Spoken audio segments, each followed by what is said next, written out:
तत्त्वविदास् तत्त्वं यज्ञानमद्वयम्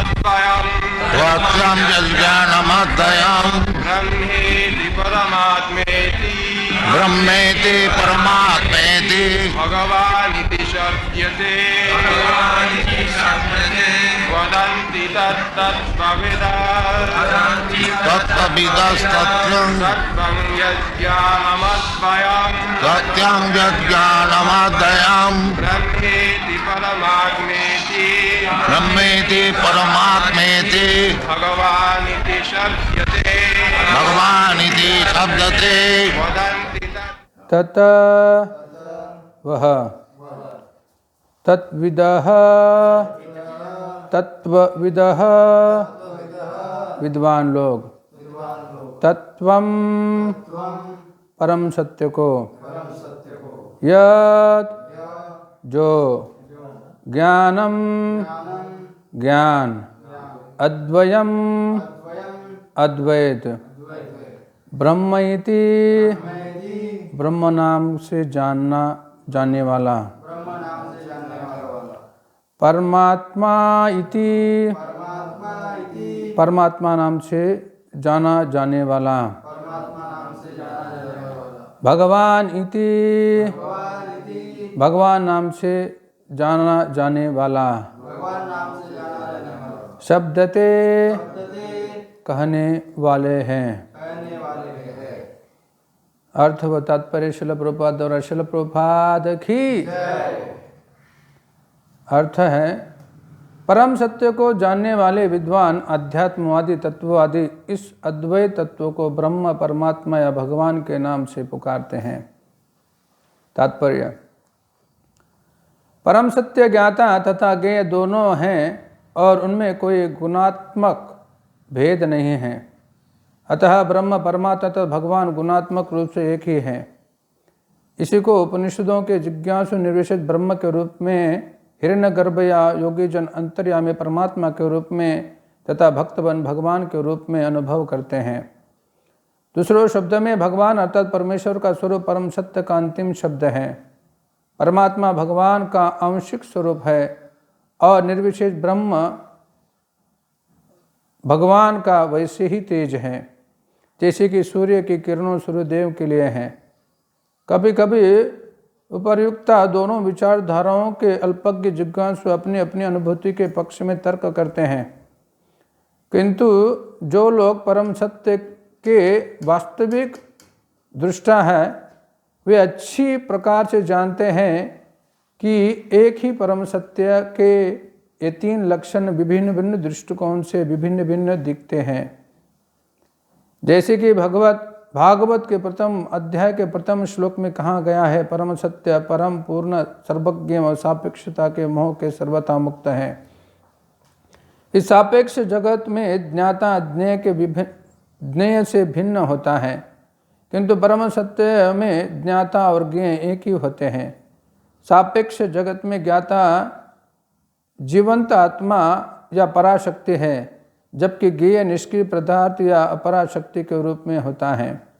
अतः यहाँ परा तत्व अपराशक्ति का द्वैत है, किंतु निरपेक्ष जगत में ज्ञाता तथा ज्ञेय दोनों एक ही पराशक्ति के होते हैं। परम शक्तिमान के तीन प्रकार की शक्तियाँ होती है।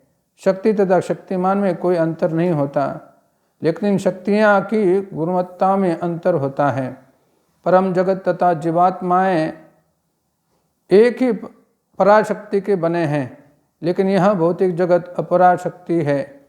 जीव अपराशक्ति के संपर्क में रहने से मोहग्रस्त हो जाता है और यह सोचता है कि वह अपराशक्ति से संबंधित है।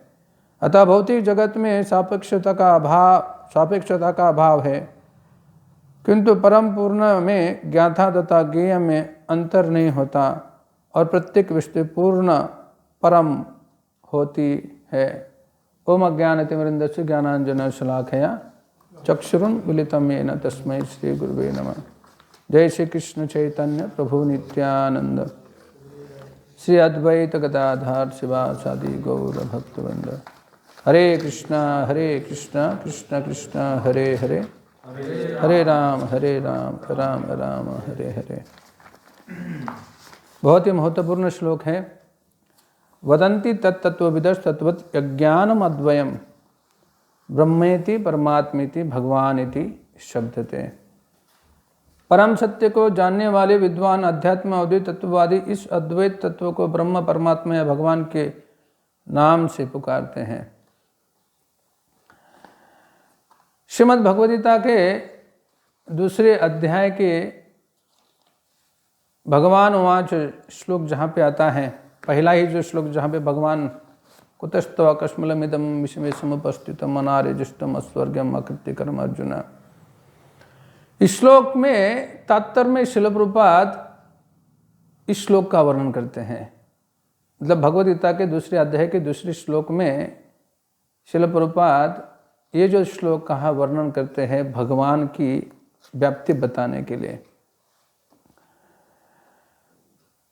तो भगवान जो है परम सत्य जो है तीन प्रकार से जाना जाता है। वो है ब्रह्मन, परमात्मा और तीसरा है भगवान। तो श्रील प्रभुपाद दूसरे अध्याय में भगवद गीता के इस दूसरे श्लोक में वर्णन देते हैं, जो ब्रह्मन के ऊपर ज्ञान प्राप्त करने की कोशिश करता है ऐसा जो व्यक्ति है अल्पज्ञान आदि कहा गया है, लेस इंटेलिजेंस कहा गया है। उससे भी बढ़कर है जो परमात्मा को ध्यान करने की इच्छा रखता है और अभिलाषा करता है, और इससे भी श्रेष्ठ है जो भगवान के ऊपर अपना मन केंद्रित करते हुए उनकी सेवा करने की अभिलाषा करता है। तो श्रील प्रभुपाद उदाहरण देते इसमें सूर्यदेव, सूर्य ग्रह, सूर्यगोल और सूर्य की किरणों का उदाहरण देते हैं। जो कोई भी व्यक्ति जो होता है वो सूर्य की किरणों के ऊपर क्या करता है, पढ़ाई करने की कोशिश करता है, उनको अल्पज्ञ कहा गया है, लेस इंटेलिजेंस कहा गया है। लेकिन जो व्यक्ति सूर्य गोल के ऊपर पढ़ाई करने चला है, सूर्य किरणों के ऊपर कोई भी पढ़ाई कर सकता है, क्योंकि सूर्य किरण कहाँ है, हर जगह पे उपस्थित है। लेकिन जो अभी सूर्य गोल के ऊपर या सूर्य ग्रह के ऊपर जो या सन डिस्क जो होता है उसके ऊपर जो पढ़ाई करने लगता है उसको थोड़ा और बुद्धिमान कहा गया है। लेकिन उससे भी बढ़कर व्यक्ति है जो सूर्य लोक में जाते हुए सूर्य देव उनके ऊपर पढ़ाई करता है, वो क्या है, उससे भी श्रेष्ठ है। तो उसी प्रकार से जो ब्रह्मन के ऊपर आराधना करता है या ब्रह्मन के ऊपर ब्रह्मन में विलीन होने की इच्छा करता है, ऐसा जो व्यक्ति है उनको लेस इंटेलिजेंट अल्पज्ञानादि कहा गया है। लेकिन उसके बढ़कर है योगी जो क्या है, परमात्मा में विलीन होने की कुछ इच्छा करता है या परमात्मा प्राप्ति की इच्छा करता है। लेकिन उससे भी बढ़कर है श्री कृष्ण भगवान के जो भक्त, जो भगवान की सेवा करना की अभिलाषा करते हैं, वो हो गया शांत रस में होगा, दास्य रस में होगा, साक्य रस में होगा, वात्सल्य में होगा या माधुर्य में होगा। लेकिन वो भगवान के भक्तिमय भाव से सेवा करने की क्या करते हैं, इच्छा करते हैं। इसलिए जो भक्त जो है योगी और ज्ञानी में से क्या है, श्रेष्ठ हैं। तो इन तीनों तत्वों को हम समझने की थोड़ी कोशिश करते हैं। थोड़ा आज का जो टॉपिक रहेगा फिलोसॉफिकल रहेगा क्योंकि ये समझना बहुत महत्वपूर्ण है। बहुत सारे लोगों को भगवान के तीन तत्वों के बारे में ज़्यादा विस्तार पूर्वक समझना बहुत महत्वपूर्ण है।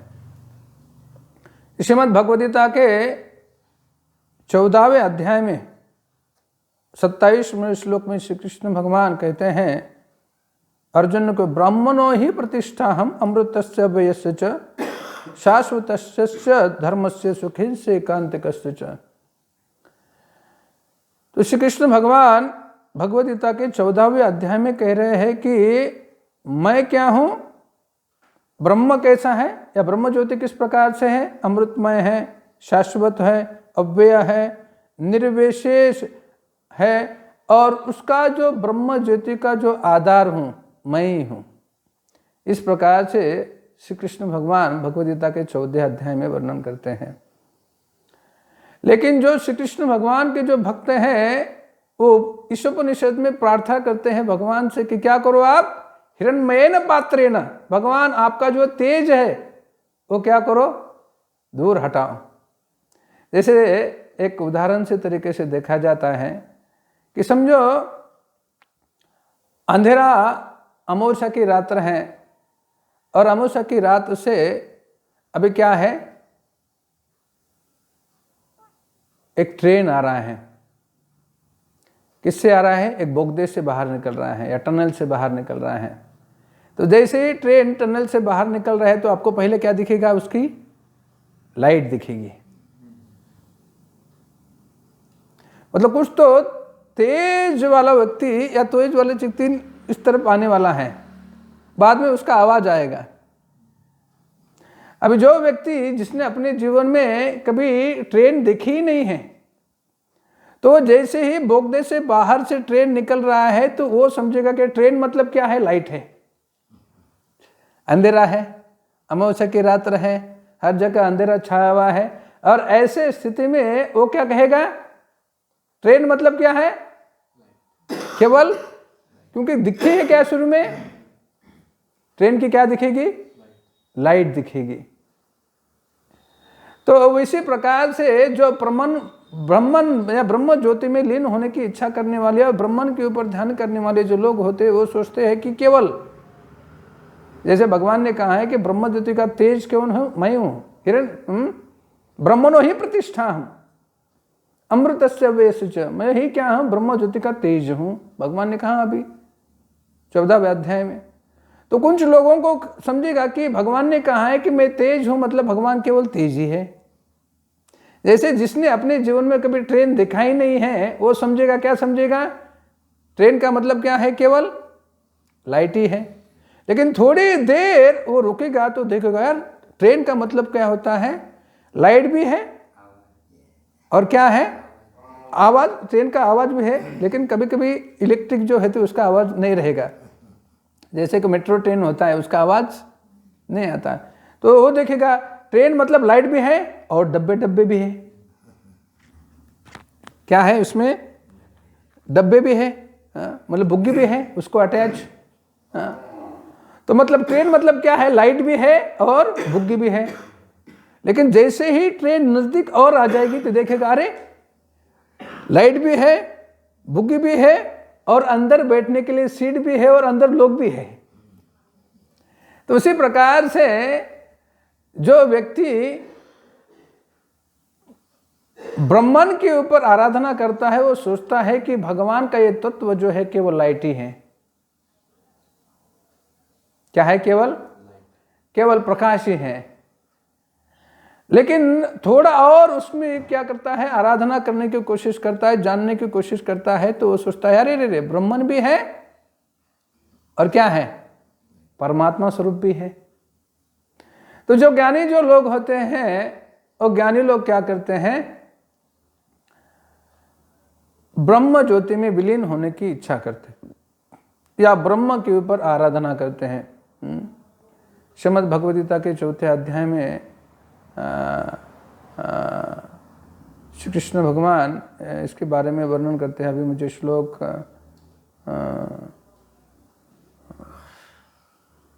याद नहीं आ रहा है। यहाँ पे ब्रह्म ब्रह्म ब्रह्म ब्रह्म से ब्रह्मवाद है, वो सब कुछ बहुत वर्णन करते हैं श्री कृष्ण भगवान। नेक्स्ट टाइम कभी वर्णन करूँगा। लेकिन यहाँ पे योगी क्या करते हैं, परमात्मा के ऊपर ध्यान करने की कोशिश करते हैं। लेकिन जो भक्त जो होते हैं हमेशा भगवान की आराधना करने की कोशिश करते हैं। देखिए भगवान जो है 3 शक्तियों से बने हुए हैं। हर एक व्यक्ति जो जीव जो है वो सच्चिदानंद रूप है। तो जो योगी जन होते हैं, जो ज्ञानी जन होते हैं, तो भगवान की केवल चित्त शक्ति का वो क्या करते हैं, चित्त शक्ति के बारे में जान सकते हैं, इटर्निटी के बारे में जान सकते हैं। जो परमात्मा के ऊपर ध्यान करने की कोशिश या परमात्मा को प्राप्त करने की कोशिश करते हैं, ऐसे भगवान की जो सच्चित सत और चित के बारे में जानते हैं। लेकिन जो कोई व्यक्ति भगवान की भक्ति में सेवा करने की इच्छा करता है, उस व्यक्ति को तीनों भी प्राप्त हो जाते हैं, सत, चित और आनंद भी प्राप्त हो जाता है। तो इसलिए हमने भगवान के भक्त बनने की इच्छा करनी चाहिए। श्रीमद् भागवतम के 10वें स्कंदे में तृणावत का उद्धार इस अध्याय के पहले और दूसरे श्लोक में परीक्षित महाराज क्या करते हैं, भगवान का गुणगान करने लगते हैं।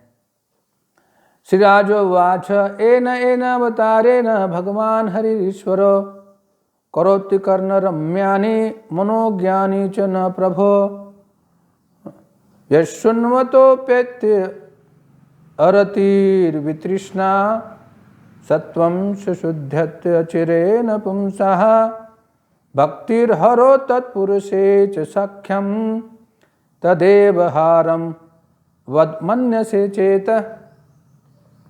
इस श्लोक में परीक्षित महाराज वर्णन कर रहे हैं कि एन एन अवतारेण भगवान हरि ईश्वर, जो भगवान जो हरि है, ईश्वर जो है, वो क्या करते हैं, अलग अलग अवतारों में अवतार लेते हैं या अलग अलग अवतारों में लीला करते हैं।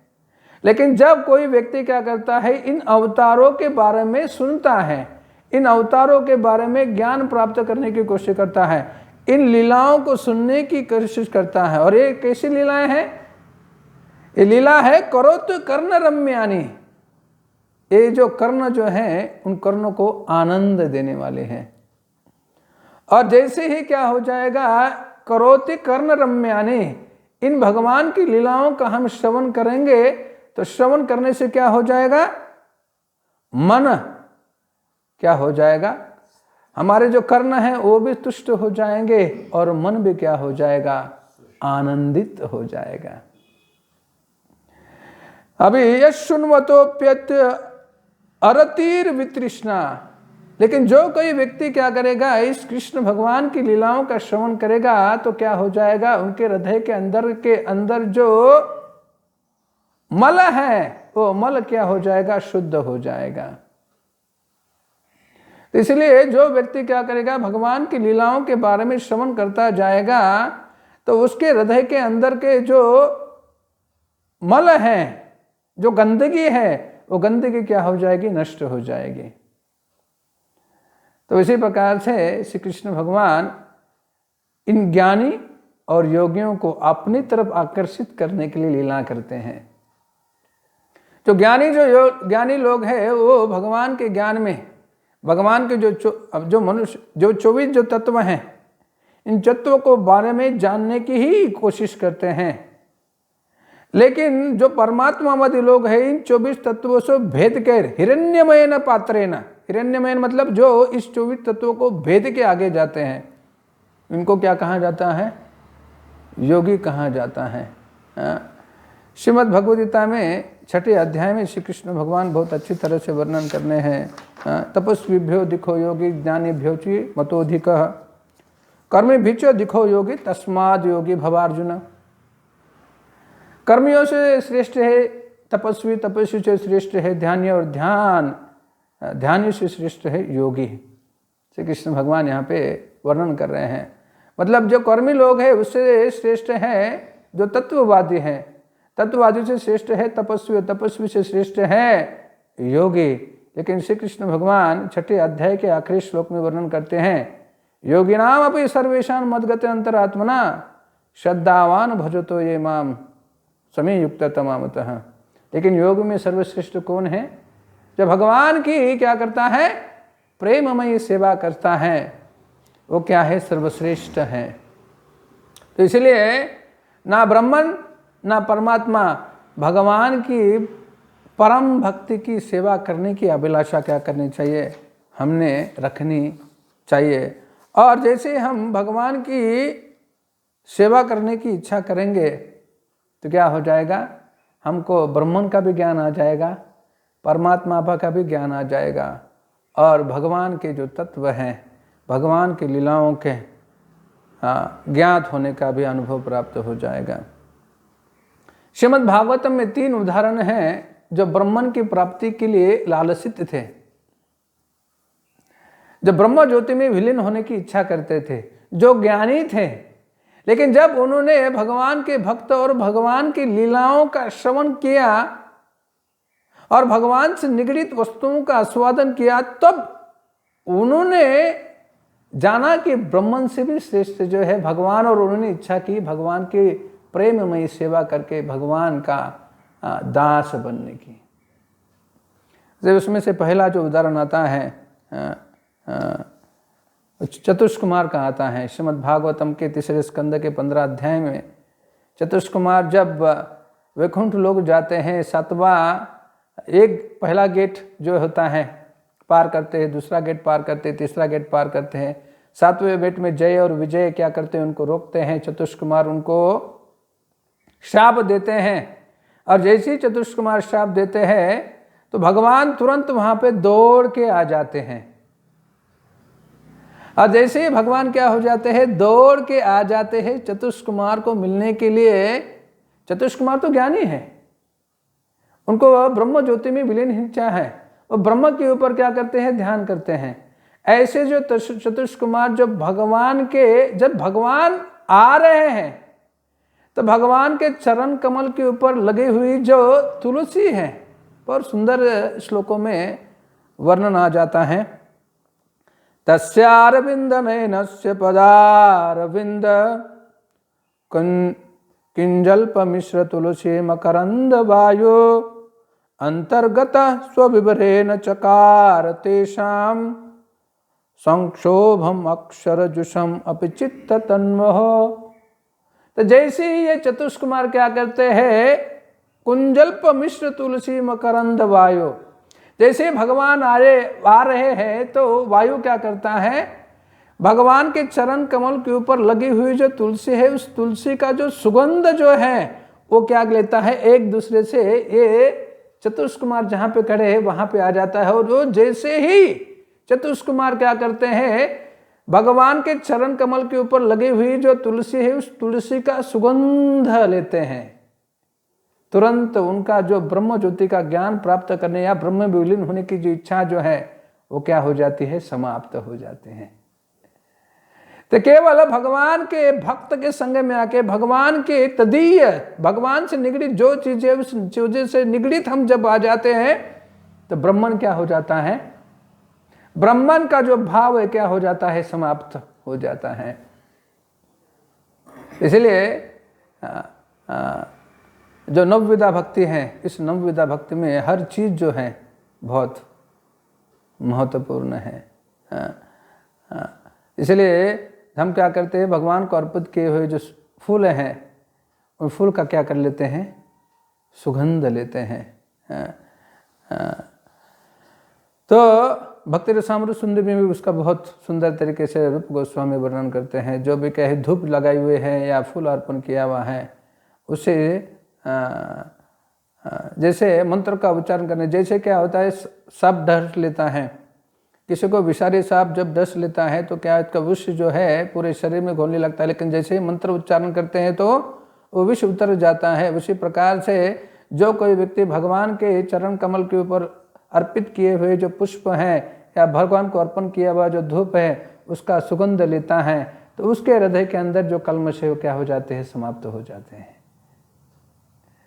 तो यहाँ पे जो चतुष्कुमार है, चतुष्कुमारों ने केवल क्या कर दिया, भगवान के चरण कमल के ऊपर जो अर्पित हुआ जो तुलसी है उसका सुगंध ले लिया, तो क्या हो गए, परिवर्तित हो गए।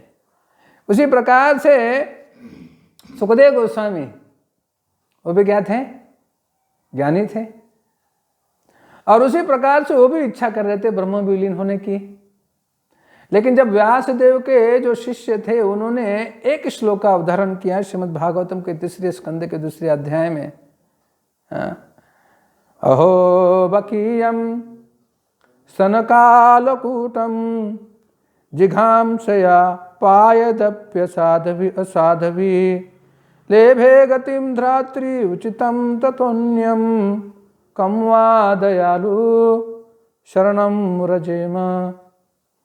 जैसे ही ये सुखदेव गोस्वामी ने श्लोक सुना, क्या कहते हैं, जो पूतना श्री कृष्ण भगवान को अपने स्तनों के ऊपर विष रखते हुए कृष्ण भगवान को मारने के लिए आई थी, वही पूतना को श्री कृष्ण भगवान ने अपने धात्री का मां का स्थान दिया। ऐसे दयालु भगवान का मैं शरण क्यों न ले लूं? जब ये श्लोक जो है सुखदेव गोस्वामी सुनते हैं तो ऐसे जो दयालु भगवान, उनके बारे में जानने की और उनकी सेवा करने की अभिलाषा और शरण लेने की अभिलाषा उनमें मन में उनके हृदय में भी क्या हो जाती है? प्रकट हो जाते हैं। तो इसलिए श्रीमद् भागवतम का अध्ययन करना बहुत, श्री कृष्ण भक्ति रसामृत शुद्ध में रूप गोस्वामी कहते अन्न अभिलाषिता शून्यम ज्ञान कर्माद्यानावतरम अनुकूल्येन कृष्णानुशीलनम भक्ति उत्तम। तो यहाँ पे एक रूप गोस्वामी वर्णन करते हुए कहते हैं कि भक्ति क्या है? ज्ञान कर्म और योग से क्या है? बढ़ के है। और इसलिए भक्ति करना बहुत महत्वपूर्ण है। केवल तुलसी और भगवान के इस गुणगान का करते हुए चतुष्कुमार और सुखदेव गोस्वामी ये क्या हो गए? अपने ज्ञानी होने के क्या हो गए? वो ज्ञानी से वो परावर्तित भक्ति में और भक्ति में सेवा करने की अभिलाषा करने लगे। और अभी तीसरे जो हैं श्रीमद् भागवत में उदाहरण आता है वो है उद्धव।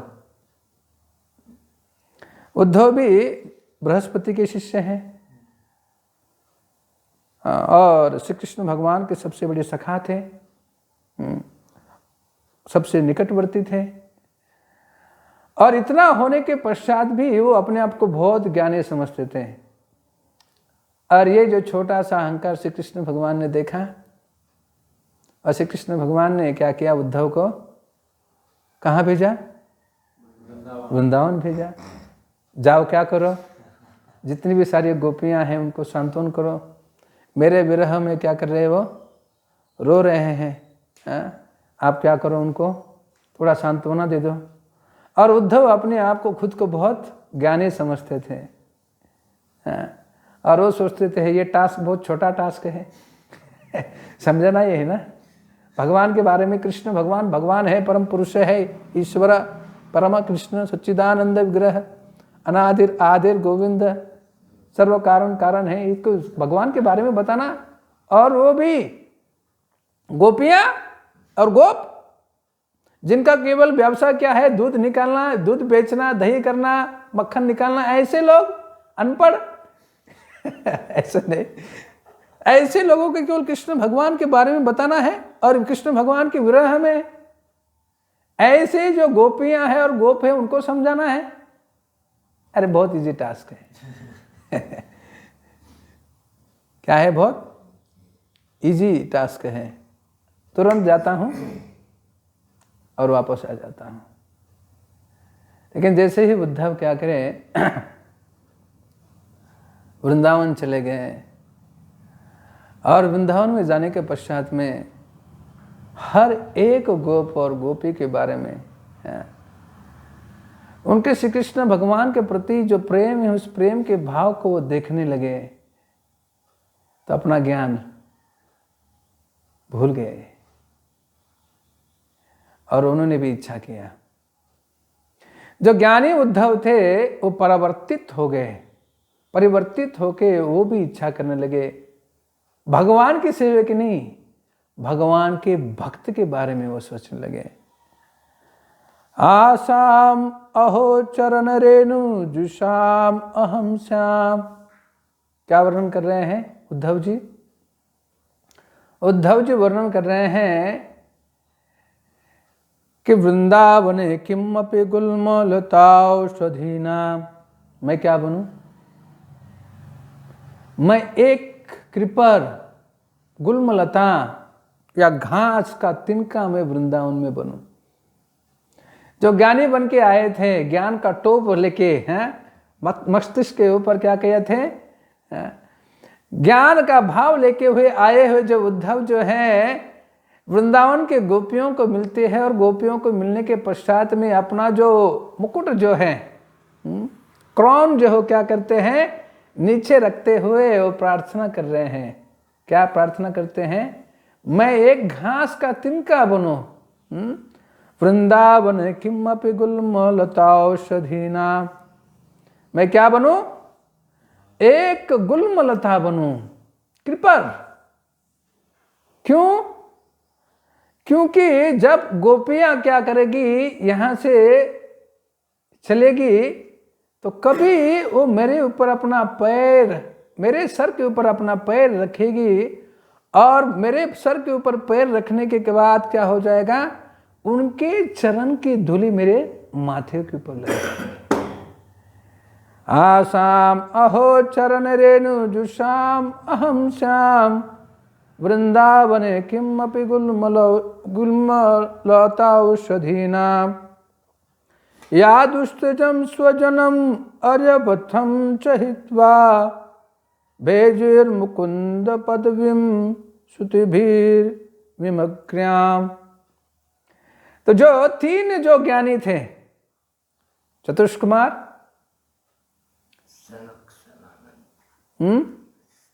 सुखदेव गोस्वामी और उद्धव, वो परावर्तित हो गए भगवान के चरण कमल के ऊपर लगे हुए तुलसी, भगवान ने दिया हुआ जो पद और लीलाओं के बारे में सुनते हुए, और भगवान के भक्तों की दिव्यता के बारे में सुनने से जो ज्ञानी थे वो क्या हो गए, भक्ति में परावर्तित हो गए।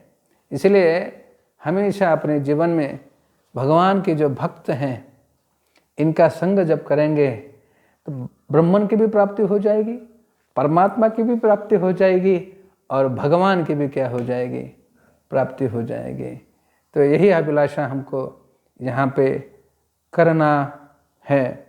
तो जो ब्रह्मन जो है, ब्रह्मन की प्राप्ति कैसे करेगी? जब हम 24 तत्वों को पार करेंगे, 5 ज्ञानेंद्रिय, 5 कर्मेंद्रिय, 5 जो विषय हैं इंद्रियों के विषय हैं, 5 जो अपने जड़ तत्व है, भूमि रपो नलो वायु, 3 क्या है, सूक्ष्म है, मन बुद्धि अहंकार और प्रकृति है। इस 24 तत्वों को जब हम पार करेंगे, 24 तत्वों के बारे में अच्छी तरह से ज्ञान प्राप्त करेंगे, तो ऐसा जो व्यक्ति क्या होता है, ब्रह्मन में या ब्रह्म की प्राप्ति कर सकता है। लेकिन इतना प्रयास करने के पश्चात भी बहुत सुंदर तरीके से भक्ति रसामृत सिंधु में श्रील प्रभुपाद एक प्रवचन में वर्णन कर रहे थे कि जो ब्रह्मन की प्राप्ति करने वाला है, ब्रह्म ज्योति में विलीन होता है, ऐसा व्यक्ति कि उसे एसोसिएट कौन है, उनके उसके साथ कौन कौन रहता है, जो भी भगवान के हाथों से मारा जाता है, जो भी असुर जो है भगवान से हाथों से मारा जाता है, ऐसे असुरों को स्थान दिया जाता है ब्रह्म ज्योति में। कहाँ स्थान दिया जाता है? ब्रह्म ज्योति में। अभी इतना 24 तत्वों के बारे में ज्ञान करना, आराधना करना, यज्ञ करना, ये सब करना और ब्रह्म ज्योति में विलीन होना, और अभी ब्रह्म ज्योति में विलीन होने के पश्चात में एसोसिएट कौन है? एक तो वहां पे कुछ ज्यादा है नहीं है, वहां पे रस नहीं है, आस्वादन नहीं है। एक रूम में व्यक्ति कितनी देर तक रह सकता है? 1 दिन, 2 दिन, 3 दिन, 4 दिन, कोई बात नहीं करने वाला, कुछ नहीं करने वाला। तो वैसे ही ब्रह्म ज्योति में अकेला है, किसी से बात नहीं, कुछ चर्चा नहीं, कुछ आस्वादन नहीं, कुछ शेयरिंग नहीं है, ऐसा ब्रह्म ज्योति में है। इसलिए क्या हो जाता है, वो व्यक्ति वहां पे ज्यादा देर तक, ब्रह्म की प्राप्ति होने के पश्चात भी वो ज्यादा देर तक वहां पे टिकता है क्या? नहीं टिकता, फिर वो छोड़ता है यहाँ पे आने का। तो इसलिए प्रभुपाद एक तात्पर्य में लिखते हैं कि जो सब ज्ञानी लोग हैं वो क्या ब्रह्म ज्योति में विलीन हो जाएंगे, कुछ देर वहां पे रुकेंगे, फिर आ जाएंगे, और आने के पश्चात में यहाँ पे क्या करेंगे, नदी अपना ये कुएं खोदेंगे, हॉस्पिटल ओपन करेंगे, स्कूल ओपन करेंगे, लोगों को हे करेंगे, दान दे देंगे, लेकिन भगवान की भक्ति की इच्छा नहीं करेंगे। लेकिन जो भगवान का जो भक्त है क्या करेगा, तुरंत भगवान की भक्ति, भगवान की सेवा करना आरंभ कर देगा, और जैसे वो भगवान की सेवा करना आरंभ करेगा तुरंत वो भगवान की प्राप्ति करेगा। इसलिए जो भी जो ब्रह्म ज्योति में जाते हैं फिर आ जाएंगे, और सब बाकी के जितने भी सारे काम हैं वो कार्य में व्यस्त हो जाएंगे। अभी ब्रह्मचारी ज्योति में कौन है? जो भगवान के हाथों से जितने सारे असुर मारे गए हैं, ये भी कहाँ है? ब्रह्म ज्योति में ही है। मतलब अभी मैं बहुत सारा अभी लैंड का सेवा कर रहा हूँ इस्कॉन में। लैंड को अप्रूवल करना, उसको चेक करना, उसका नेगेटिविटी देखना। तो मैं एक छोटे से एग्जाम्पल के आपको समझा कि यहाँ पे हम आखिरी में जो पर्पट है उसका संबंध बताते हुए यहाँ पे हम आपका आज का प्रवचन समाप्त करेंगे। देखो, कोई बहुत बड़ा बिल्डर होता है, जो बिल्डर का जो जगह होता है, कुछ लोग क्या करते हैं, उसको एनकरेज करते हैं, हड़प लेते हैं। क्या करते हैं? कुछ जमीन क्या करते हैं, हड़प लेते हैं, एनक्रोच करते हैं। अब जैसे ही जमीन एनक्रोच किया है, हड़प लिया है, तो बिल्डर क्या करता है? बाबा जमीन दे दे, जमीन दे दे। अभी केस तो फाइल किया है, केस कर दिया है, तो बहुत लंबा चलते तक चल जाता है। तो वो क्या कहता है? बोलता है चलो ठीक है यार, तुम ये मुझे जगह दे दे, मैं तुमको एक फ्लैट दे दूंगा। यहाँ पे क्या है, एक झोपड़ी में रह रहा है ना, मैं क्या करता हूँ, अच्छा सा एक फ्लैट देता हूँ 1 BHK। तो और वो जिसने जगह एनक्रोच किया है, हड़प लिया है, वो सोचेगा कि इससे अच्छा है कि फ्लैट में रहूं ना, यहाँ पे झोपड़ी में रह रहा हूं। अभी जिसने फ्लैट कर्जा लेके परचेस किया है, बहुत मेहनत से, दिन रात इकट्ठा मेहनत करके हुए, सुबह शाम क्या कर दिया है, पैसा कुछ इकट्ठा करके उसके ऊपर लोन लिया, लोन लेके वो अभी क्या कर रहा है, उसने फ्लैट ले लिया है। अब ये 2 नेबर बने। जिसने हड़प जमीन हड़प करके उसको फ्लैट मिला है, और जिसने मेहनत करके आसानी से बहुत प्रयास करके फ्लैट ले लिया है। तो अभी दोनों के बातचीत चल रहा है, और बातचीत चलते हुए सोच रहे हैं, आपने कैसा फ्लैट ले लिया? कुछ नहीं, मैंने जमीन हड़प कर लिया था। जैसे जब हड़प कर लिया तो उसने बोला प्रपोजल दे दे, अरे फ्लैट देता हूँ, जमीन दे दे, मैंने एक्सेप्ट कर लिया। और आपने कैसे ले लिया? अरे बहुत मेहनत की। करने वाला असुर है। हाँ, बहुत मेहनत किया। इतना मेहनत करने के बाद में पूरा लाइफ का गोल था क्या? पूरा लाइफ का गोल क्या था? एक बंगला बनेगा। तो इसी प्रकार से जो डेमन जो है भगवान का क्या करते हैं? विरोध करते हैं, भगवान के शत्रु है। ऐसे शत्रुओं को, और जो भगवान से हाथों में मारे जाते हैं, भगवान उनको कहाँ स्थान देते हैं? जाओ ब्रह्म ज्योति में रहो। और यहाँ पे इतनी तपस्या करने के पश्चात में इतना आराधना करना है, सबको कंट्रोल करना है। अब 6ठा अध्याय तो आपने देखा होगा, तो भगवान क्या क्या नहीं बोलते हैं। मन को एकाग्र करना है, जो स्थान ऊपर नहीं है, नीचे नहीं है, एक नासिकाग्र के ऊपर ध्यान करना है, युक्ताहार करना है, सब करना है। ज़्यादा सोना नहीं, ज़्यादा खाना नहीं, कम सोना नहीं, ज़्यादा सोना नहीं। अरे कितना परमिटेशन कॉम्बिनेशन ये देने के बाद में आखिर में भगवान के ऊपर हम ध्यान करते हैं, और आखिर में वो ब्रह्म ज्योति में जाके विलीन हो जाता है। और दोनों नेबर है असुर। अरे जिसने क्या किया है, इतना तपस्या करके वो ब्रह्म ज्योति प्राप्त किए हैं। तो दूसरे समझो बातचीत तो नहीं है वहां पे, लेकिन हम सोचा तुम कैसे आए यहाँ पे? चलते चलते बोलते ना, कुछ नहीं किया, भगवान के साथ झगड़ा मोड़ लिया, उनके हाथ से मारे, तो भगवान ने स्थान दे दिया। और आप, अरे इतना प्रयास किया। तो इसीलिए क्या है, जो भक्त होते हैं ब्रह्मन और परमात्मा की आराधना या इच्छा प्राप्ति की इच्छा नहीं करते, तो केवल भगवान की जो सेवा है, उन भगवान की सेवा की क्या करते हैं? इच्छा करते हैं। और आखिरी में श्रील प्रभुपाद परा और अपरा शक्ति के बारे में वर्णन करते हैं। अपरेयम यशत्वन्या प्रकृतिम विद्धि में परम जीव भूता महाभाव ये दम धार्यते जगत। श्रीमद् भगवद्गीता के 7वें अध्याय में श्री कृष्ण भगवान जो अपनी जो अपरा शक्ति जो है, ये भौतिक शक्ति है, इसका वर्णन करते हैं। तो ये भौतिक शक्ति को एक्सप्लॉइट करता है, भोग लेता है कौन? जो भगवान की पराशक्ति है, जीव शक्ति है। लेकिन जीव शक्ति जो है वो क्या है? जब सनातन गोस्वामी रूप चैतन्य महाप्रभु को प्रश्न पूछते हैं कि हु एम आई, हमने जीवन में कभी कभी प्रश्न पढ़ते हैं, मैं कौन हूं? तो सनातन गोस्वामी ने भी यही प्रश्न पूछा ये कितनी बार भी आंसर समझ में आ जाएगा, आप कितनी बार भी JOD कोर्स अटेंड करेंगे, लेकिन हमारा ऐसा अपने जीवन में प्रश्न आएगा, मैं कौन हूँ। ये हमेशा प्रश्न क्या होता रहेगा, आता रहेगा। तो मेरे जीवन में ऐसा क्यों चल रहा है। इसलिए सनातन गोस्वामी ने भी यही प्रश्न पूछा, के आमी। तो चैतन्य महाप्रभु ने सुंदर तरीके से उत्तर दिया, जीवेर स्वरूप है कृष्णेर नित्यदास, कृष्णेर शक्ति भेदाभेद प्रकाश, तटस्थ कृष्णेर तटस्थ शक्ति भेदाभेद प्रकाश। तो यहाँ पे जीव जो क्या है, तटस्थ शक्ति है, ना वो भौतिक शक्ति है या आध्यात्मिक शक्ति है, तटस्थ शक्ति है। लेकिन जब वो जीव जो क्या हो जाता है, ये भगवान की अपरा शक्ति से क्या हो जाता है, जुड़ जाता है, तो वो अपने आप को भी क्या समझता है, अपरा शक्ति ही समझता है। लेकिन वो अपरा शक्ति नहीं है, वो भगवान की क्या है, परा शक्ति है। तो इसलिए भौतिक जगत से हमको क्या नहीं करना है, ज़्यादा जुड़ना नहीं है। उसका आधार लेते हुए हमको क्या करना है, आगे क्या करना है और उठना है, और भगवान की सेवा करते हुए भगवान की प्राप्ति की अभिलाषा रखना है। शिल प्रभुपाद की जय, गौर भक्तवृंद की जय।